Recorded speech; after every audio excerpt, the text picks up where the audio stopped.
નમસ્કાર મિત્રો, હું અશોક દેસાઈ. આજે આપણે નોકરી મળી ગઈ એ વિષય ઉપર ચર્ચા કરીશું. આજની ચર્ચામાં આપણી સાથે જોડાયેલ છે doctor Pradakar Kanadiya sir, head of department, professor library and information science department, Gujarat Vidyapith. Sir, આપનું આજની ચર્ચામાં હાર્દિક સ્વાગત છે. તો સર, હું પહેલો પ્રશ્ન કરીશ કે આપને નોકરી કેવી રીતે મળી? યસ અશોકભાઈ, નોકરી મેળવવા માટે ઘણા મેં પ્રયત્નો કરેલા. સૌ પહેલાં મેં બીકોમ કર્યું, એમકોમ કર્યું, બીએડ કર્યું, એલએલબી એલએલએમ કર્યું, છતાં પણ નોકરીની તકોમાં ઘણી મુશ્કેલી રહી મને જીવનમાં. એટલે પછી મેં વિચાર્યું કે કંઈક બીજી નોકરી મેળવીશું તો આપણને જીવનમાં આગળ જવાની તક મળશે. પછી મેં ન્યૂઝપેપરમાં વાંચતો હતો અશોકભાઈ, અને ન્યૂઝપેપરમાં વાંચતા ગ્રંથપાલ અને લાઇબ્રેરિયન એની જાહેરાતો જોતો હું, અને જાહેરાત જોતા મને લાગ્યું કે આ નોકરીની અંદર પગાર સારો છે. કોલેજની અંદર જો ગ્રંથપાલની નોકરી મળે અથવા તો યુનિવર્સિટીની અંદર આસિસ્ટન્ટ લાઇબ્રેરીની નોકરી મળે તો આમાં પગાર સારો છે.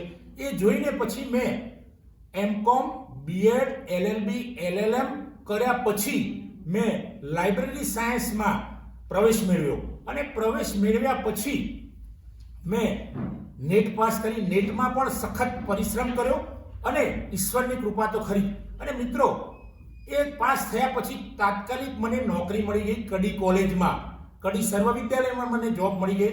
નોકરી મારે શોધવા જવું પડ્યું નહીં, પણ નોકરી મને શોધતા આવી.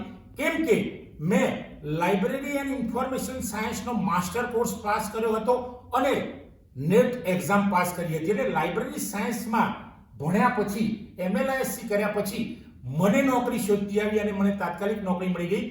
4 વર્ષ મેં કડીમાં નોકરી કર્યા પછી ગુજરાત વિદ્યાપીઠના લાઇબ્રેરી એન્ડ ઇન્ફોર્મેશન સાયન્સ ડિપાર્ટમેન્ટમાં મને લેક્ચરર તરીકેની જોબ મળી. તો મિત્રો, આ છે આ ક્ષેત્રની વાત. લાઇબ્રેરી એન્ડ ઇન્ફોર્મેશન સાયન્સ વિભાગમાં જો ભણીને આપણે જઈશું તો નોકરી સારી મળે છે. અને હું કહું કે લાઇબ્રેરી સાયન્સમાં ભણ્યા પછી મને નોકરી મળી ગઈ. ઓકે અશોકભાઈ, સરસ જવાબ આપ્યો સર તમે. સર, મારો બીજો પણ પ્રશ્ન હતો એક, ગુજરાત વિદ્યાપીઠમાં અન્ય વિભાગમાં ભણેલા વિદ્યાર્થીઓ ગ્રંથાલય અને માહિતી વિજ્ઞાન ક્ષેત્રે કામ કરે છે? યસ, ગુજરાત વિદ્યાપીઠમાં માત્ર ગ્રંથાલય ક્ષેત્રે ભણેલા અથવા તો લાઇબ્રેરી એન્ડ ઇન્ફોર્મેશન સાયન્સ ડિપાર્ટમેન્ટમાં ભણેલા જ સારી જગ્યાએ છે એવું નથી મિત્રો. પણ એ સિવાય પણ ગુજરાત વિદ્યાપીઠ બાપુ સ્થાપિત સંસ્થા છે, ગાંધી બાપુ સ્થાપિત સંસ્થા છે. ત્યાં બીજા બધા ઘણા વિભાગો ચાલે છે, બૌદ્ધિઝમ, જૈનિઝમ. એ સિવાય પણ એમએ હિસ્ટ્રી, એમએ સોશિયોલોજી, આ સિવાયના ઘણા વિષયોમાં, ઇકોનોમિક્સ છે, એમાં બધા વિભાગોમાં માસ્ટર ડિગ્રી ચાલે છે. તો આમાં કેટલાક વિદ્યાર્થીઓ ભણીને ગયા છે ને ખૂબ સારી જગ્યાએ નોકરી કરે છે અથવા તો કરીને નિવૃત્ત થયા છે. એવા હાલના જે એક અહીંયાના ગુજરાત વિદ્યાપીઠના બીજા વિભાગના વિદ્યાર્થી છે ડૉક્ટર પંકજભાઈ ગોસ્વામી, જેમણે અહીંયા એમએ કર્યું હતું અને અત્યારે હાલ ગુજરાત રાજ્યના ગ્રંથાલય વિભાગમાં ડાયરેક્ટરના હોદ્દા તરીકે સરસ કામ કરી રહ્યા છે. પંકજભાઈ હંમેશા વિદ્યાર્થીઓને સારી પ્રેરણા આપે છે અને ફિલ્ડમાં સારું કામ કરે છે, સતત પ્રવૃત્તિમાં રહે છે ડૉક્ટર પંકજભાઈ ગોસ્વામી.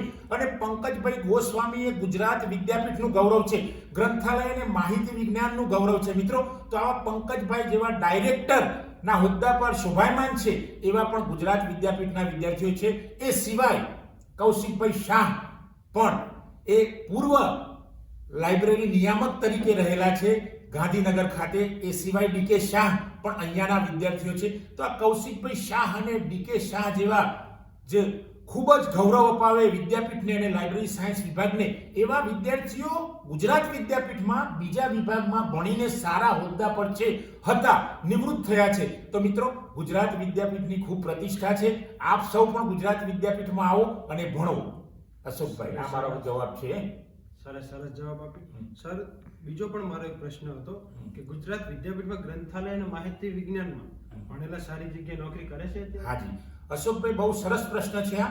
ગુજરાત વિદ્યાપીઠના લાઇબ્રેરી એન્ડ ઇન્ફોર્મેશન સાયન્સ ડિપાર્ટમેન્ટમાં ભણેલા ઘણા બધા વિદ્યાર્થીઓ છે. એમાં જે મને અત્યારે હાલ મને યાદ છે એવા વિદ્યાર્થીઓની હું વાત કરું તો પહેલા છે જે આસિસ્ટન્ટ ડાયરેક્ટર તરીકે હમણાં જ નિવૃત્ત થયા એવા જીતેન્દ્રભાઈ લેવા, જેમની જોડે મારી મુલાકાત થઈ છે. જીતેન્દ્રભાઈ લેવાએ ખૂબ સરસ વાત કરી. આસિસ્ટન્ટ ડાયરેક્ટર તરીકે નિવૃત્ત થયેલા જીતેન્દ્રભાઈએ વાત કરી કે ગુજરાત વિદ્યાપીઠના લાઇબ્રેરી એન્ડ ઇન્ફોર્મેશન સાયન્સ ડિપાર્ટમેન્ટમાં પહેલી બેચમાં હું ભણ્યો હતો અને ભણીને હું ખૂબ આગળ ગયો, મારી પ્રગતિ કરી છે અને મને ગૌરવ છે કે હું ગુજરાત વિદ્યાપીઠના ગ્રંથાલય અને માહિતી વિજ્ઞાનમાં ભણ્યો છું. તો આવા જીતેન્દ્રભાઈ પરમાર જેવા જે આસિસ્ટન્ટ ડાયરેક્ટરમાંથી નિવૃત્ત થયેલા માણસો એ ગુજરાત વિદ્યાપીઠનું ગૌરવ છે અને એ પોતે પણ કહે છે કે મને પણ ગૌરવ છે કે હું ગુજરાત વિદ્યાપીઠમાં ભણ્યો છું. મિત્રો, એ સિવાય છે મીનાક્ષીબેન પરમાર, જે સેન્ટ્રલ યુનિવર્સિટી ઓફ ગુજરાતની અંદર મદદનીશ પ્રાધ્યાપક તરીકે તેમજ કોઓર્ડિનેટર તરીકે સરસ કામ કરી રહ્યા છે અને અમારા વિભાગના બહુ જ સરસ વિદ્યાર્થી તરીકે રહ્યા છે. એવા જ આગળ આપણે વાત કરીશું તો મિત્રો છે હિરેનભાઈ, ડોક્ટર હિરેનભાઈ સોલંકી, ભરતભાઈ ચૌધરી, ડોક્ટર ભરતભાઈ ચૌધરી જેવા વિદ્યાર્થીઓ અત્યારે પીડીયુ એટલે પંડિત દીનદયાળ એનર્જી યુનિવર્સિટી ગાંધીનગર ખાતે સુંદર કામગીરી કરી રહ્યા છે. આ બંને મિત્રોએ ગુજરાત વિદ્યાપીઠના ગ્રંથાલય અને માહિતી વિજ્ઞાન વિભાગના વિદ્યાર્થીઓ છે. તો આવા તો કેટલાય વિદ્યાર્થીઓ છે. એ સિવાય આપણે વાત કરીશું તો નિકિતા સોલંકી, નેહા રાવત, નેહા વાઘેલા જેવી ખૂબ જ હોનહાર વિદ્યાર્થીનીઓ જે ગુજરાત વિદ્યાપીઠના ગ્રંથાલય અને માહિતી વિજ્ઞાન વિભાગમાં ભણ્યા છે અને અત્યારે હાલ આ બહેનો ધારો કે નિકિતા સોલંકી ખૂબ પ્રસિદ્ધ યુનિવર્સિટીમાં પોતે લાઇબ્રેરિયન તરીકે કામ કરે છે. એ જ રીતે નેહા રાવત પણ એક સારી સંસ્થામાં લાઇબ્રેરિયન તરીકે કામ કરે છે. એ સિવાય નેહા વાઘેલા પણ એક સારી કોલેજની અંદર લાઇબ્રેરિયન તરીકે કામ કરી રહી છે. તો આવા મિત્રો કેટલાય છે કે જે ગુજરાત વિદ્યાપીઠના ગ્રંથાલય અને માહિતી વિજ્ઞાનમાં ભણીને ગયા છે. કોઈ પ્રોફેસર છે, કોઈક લાઇબ્રેરિયન છે, કોઈક ઇન્ફોર્મેશન સાયન્ટિસ્ટ છે. એ સિવાય આપણે વાત કરીશું તો ડોક્ટર કમલેશભાઈ પટેલ, જે ગુજરાત વિદ્યાપીઠના ગ્રંથાલયમાં મધ્યસ્થ ગ્રંથાલયમાં કામ કરી રહ્યા છે. એ સિવાય છે હમણાં જ લેટેસ્ટ ફ્રેશર સ્ટુડન્ટ તરીકે બહાર પડેલા જાગૃતિબેન પરમાર, સાબરમતી કોલેજની અંદર સાબરમતી વિસ્તારમાં કામ કરી રહ્યા છે. એ સિવાય આપણે વાત કરીશું તો માઇકા જેવી જે વિશ્વ પ્રસિદ્ધ સંસ્થામાં ડોક્ટર નીરજભાઈ, જે ડેપ્યુટી લાઇબ્રેરિયન તરીકે કામ કરી રહ્યા છે. નીરજભાઈ પટેલ ગુજરાત વિદ્યાપીઠના ગ્રંથાલય અને માહિતી વિજ્ઞાનના વિદ્યાર્થીઓ છે. તો મિત્રો, નીરજભાઈ જેવા માણસો, એ સિવાય ડોક્ટર જીતેન્દ્રભાઈ પરમાર, જીતેન્દ્રભાઈ પરમાર અશોકભાઈ ગુજરાત વિદ્યાપીઠના વિદ્યાર્થી છે અને તે જે નારાયણ કોમર્સ કોલેજ જેવી પ્રસિદ્ધ કોલેજની અંદર કામ કરી રહ્યા છે. આ સંસ્થા છે સેલ્ફ ફાઇનાન્સ, છતાં એમને સ્માર્ટ પેકેજ મળે છે, સારો પગાર મળે છે. એવા જીતેન્દ્રભાઈ પણ આપણા વિદ્યાર્થી છે. એ સિવાય વાત કરીશું તો ડોક્ટર જયંતિભાઈ પરમાર, જે ભવન્સ કોલેજની અંદર લાઇબ્રેરિયન છે, જે પણ ગુજરાત વિદ્યાપીઠના પૂર્વ વિદ્યાર્થી છે. આ વિદ્યાર્થીઓ જ્યારે અમને મળે છે ત્યારે અમને ખૂબ આનંદ થાય છે. જીતેન્દ્રભાઈ, જયંતિભાઈ જેવા વિદ્યાર્થીઓ ક્યારેક વિભાગમાં આવે છે અને વિભાગના વિદ્યાર્થીઓને પ્રેરણા પૂરી પાડે છે અને આ ક્ષેત્રમાં કેવી રીતે આગળ જવું એની વાતો કરે છે. એ સિવાય આપણે વાત કરીશું તો દિવ્યા પરમાર, જે 2 વર્ષ પહેલા અહીંયા ભણીને ગયા છે. દિવ્યા પરમાર ગોયંકા જેવી પ્રતિષ્ઠિત યુનિવર્સિટીમાં ગાંધીનગર ખાતે લાઇબ્રેરિયન તરીકે કામ કરે છે અને દિવ્યા પરમારે તો ખૂબ સંઘર્ષ કર્યો છે.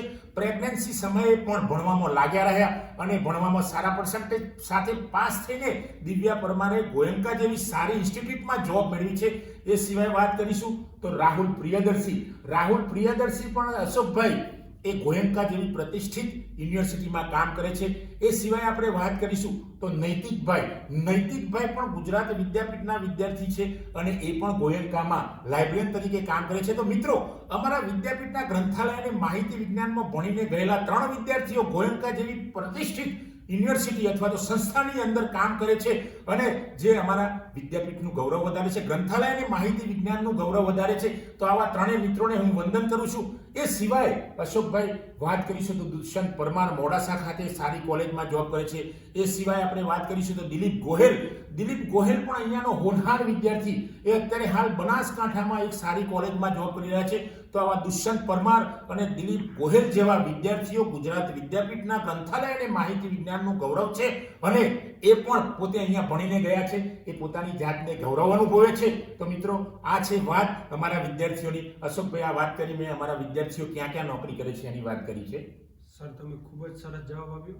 સર, બીજો એક પણ મારો પ્રશ્ન હતો કે ગ્રંથાલય અને માહિતી વિજ્ઞાન વિભાગ ગુજરાત વિદ્યાપીઠમાં પ્રવેશ કઈ રીતના મળે? હા જી અશોકભાઈ, પ્રવેશની સરસ વાત કરી તમે અને પ્રશ્ન પણ સરસ, કારણ કે સમાજની અંદર હજુ ગ્રંથાલય અને માહિતી વિજ્ઞાન વિશેની સર્વત્ર માહિતી લોકો જોડે નથી. લોકોને એવું જ છે, લોકોની ગેરમાન્યતાઓ એવી છે કે વળી આમાં તો નોકરી મળતી હશે, આમાં કેવી નોકરી મળે? નહીં મિત્રો, પણ જો તમે આની અંદર તમે કોલેજમાં જો તમને જોબ મળશે અથવા તો યુનિવર્સિટી કક્ષાએ મદદનીશ ગ્રંથપાલ તરીકે જોબ મળશે તો તમારો સમકક્ષતા જે હશે એ આસિસ્ટન્ટ પ્રોફેસર જેટલી રહેશે. એ સિવાય પણ ઘણી જગ્યાએ જોબ મળે છે, હાઈકોર્ટ, સુપ્રીમ કોર્ટ, એ સિવાય ગ્રંથાલયના વિભાગો જુદા જુદા છે, એની અંદર પબ્લિક લાઇબ્રેરીની અંદર જોબ મળે છે, એ સિવાય પ્રાઇવેટ ઇન્સ્ટિટ્યુશનની અંદર મળે છે જોબ. તો આના માટે આ કોર્સમાં MLISCમાં પ્રવેશ મેળવવા માટે ગુજરાત વિદ્યાપીઠની www.gujaratvidyapith.org ની સાઇટ ઉપર જઈને તમે ત્યાં ક્લિક કરશો પ્રવેશ અથવા તો એડમિશનમાં, તો ત્યાં તમને library and information science department વિશેની પ્રવેશની બધી જ માહિતી મળી રહેશે. અને લગભગ માર્ચ મહિનાના અંતના વીકમાં આની જાહેરાત આવતી હોય છે અને તમે ઓનલાઈન પણ ફોર્મ ભરી શકો છો. તો મિત્રો, આ પ્રવેશ મેળવો અને આપની રોજગારીની તકો વધારો. તમને પણ નોકરી મળી જશે જેવી રીતે મને મળી છે. હું અત્યારે અહીંયા હાલ જ્યાં પ્રોફેસર અને અધ્યક્ષ તરીકે ગુજરાત વિદ્યાપીઠમાં કામ કરું છું, એ માત્ર હું ગુજરાત વિદ્યાપીઠને આભારી છું. એ સિવાય પણ ગુજરાત યુનિવર્સિટીને આભારી છું, કારણ કે હું માસ્ટર ગુજરાત યુનિવર્સિટીમાં કરેલું અને PhD મેં ગુજરાત વિદ્યાપીઠમાં કરેલું. એટલે અહીંયા પ્રવેશ મેળવીને આપણે ખૂબ આપણી રોજગારીની તકો વધારી શકીએ છીએ. અશોકભાઈ, આ છે મારો જવાબ. સર, તમે બધા જ પ્રશ્નોના સરસ જવાબ આપ્યા છે. તમારો કિંમતી સમય આપી અને આ ચર્ચામાં જોડાયાથી હું હાર્દિક સ્વાગત કરું છું સર. ખૂબ ખૂબ આભાર તમારો sir. Thank you Ashokbhai, thank you મિત્રો. આપ સૌને પણ નમસ્કાર વંદન કરું છું. મિત્રો, મારે આગળ કહેવું છે કે આપ સૌ જો આ મારો વિડીયો જુઓ તો આ વિડીયો જોઈને આ અમારી અશોકભાઈ સાથેની મુલાકાત જોઈને, અશોકભાઈએ ઇન્ટરવ્યુ લીધું મારું, એ જોઈને જો આપ વિદ્યાપીઠમાં ગ્રંથાલય અને માહિતી વિજ્ઞાનમાં MLISC કરવા આવશો તો આપની રોજગારીની તકો વધી જશે અને તમે પણ કહેશો 2-5 વર્ષ પછી કે મને નોકરી મળી ગઈ. મને નોકરી મળી ગઈ એટલે સમાજના દરેક વિદ્યાર્થીઓ અહીંયા આવી શકે છે, એ પ્રવેશ મેળવી શકે છે ગુજરાત વિદ્યાપીઠના ગ્રંથાલય અને માહિતી વિજ્ઞાનમાં અને પોતાની સુંદર કારકિર્દી ઘડી શકે છે, પોતાનું ભવિષ્ય ઉજ્જવળ બનાવી શકે છે અને આ ક્ષેત્રની અંદર તમને જ્ઞાન પણ મળશે, તમને રોજગારીની તક મળશે, તમે પૈસા કમાતા થશો અને ખૂબ મજબૂત બનશો. એમાં શંકાને કોઈ સ્થાન નથી. બસ અશોકભાઈ, આટલું કહીને હું વિરમું છું. થેન્ક યુ મિત્રો, થેન્ક્સ.